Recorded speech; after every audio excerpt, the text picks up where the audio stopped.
પ્રધાનમંત્રી મોદીએ સદભાવના ગ્રાઉન્ડ પર આજે સંબોધન કર્યું, જેની રાહ સૌ કોઈ જોઈ રહ્યા હતા। તે સંબોધનમાં તેઓએ સોમનાથ મંદિરના હુમલા પરના જે 1000 વર્ષ પૂરા થયા અને તેમાં જે સ્વાભિમાન પર્વ યોજવામાં આવ્યું તેને લઈને ખાસ વાત કરી। આજનો જે દિવસ છે તે ખૂબ જ ખાસ તેઓએ ગણાવ્યો। તેઓએ કહ્યું કે અનેક વીરોએ આપેલા બલિદાનને ની પરાકાષ્ઠા જ હતી કે હજુ પણ અડીખમ આ મંદિર છે જેનું પુનઃનિર્માણ થયું, પુનરોદ્ધાર થયો અને જોગાનુજોગ તેને પણ 75 વર્ષ આજે જ થઈ રહ્યા છે।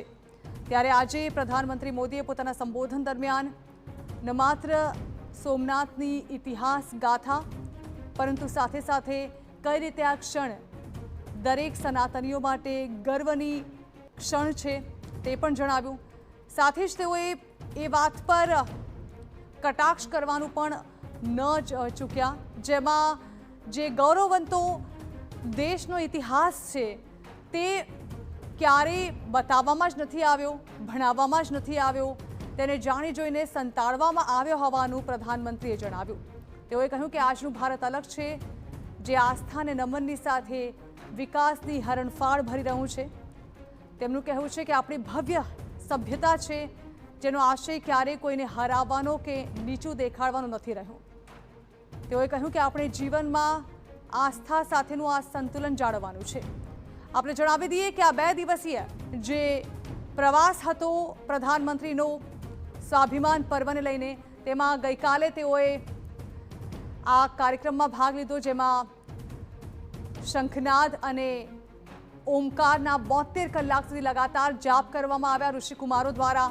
ત્યારબાદ તેઓએ ડ્રોન શોમાં પણ હાજરી આપી, જેનો પણ અદ્ભુત નજારો સામે આવ્યો। આજે વહેલી સવારે પ્રધાનમંત્રી શૌર્ય યાત્રામાં જોડાયા અને શૌર્ય યાત્રામાં પ્રધાનમંત્રીએ લોકોનું અભિવાદન ઝીલ્યું। તેઓએ ડમરું વગાડ્યું અને સાથે જ શૌર્ય યાત્રામાં 108 અશ્વ સવારો પણ જોડાયા। ત્યારબાદ તેઓ મહાનુભાવોને વંદન કરતા કરતા મંદિર પરિસર પહોંચ્યા અને મંદિરમાં ગયા બાદ તેઓએ વિશેષ પૂજા અર્ચનામાં ભાગ લીધો। વિશેષ પૂજા અર્ચના કર્યા બાદ તેઓએ મંદિર પરિસરમાં જે આમંત્રિત લોકો હતા, ઋષિકુમારો હતા, તેમની સાથે મુલાકાત કરી। તેઓએ વાદ્યો વગાડ્યા અને ત્યારબાદ તેઓ સદભાવના ગ્રાઉન્ડ ખાતે રોડ શો દરમિયાન પહોંચ્યા, જ્યાં સદભાવના ગ્રાઉન્ડ સુધીના રસ્તા પર પણ તેઓએ લોકોનું અભિવાદન ઝીલ્યું।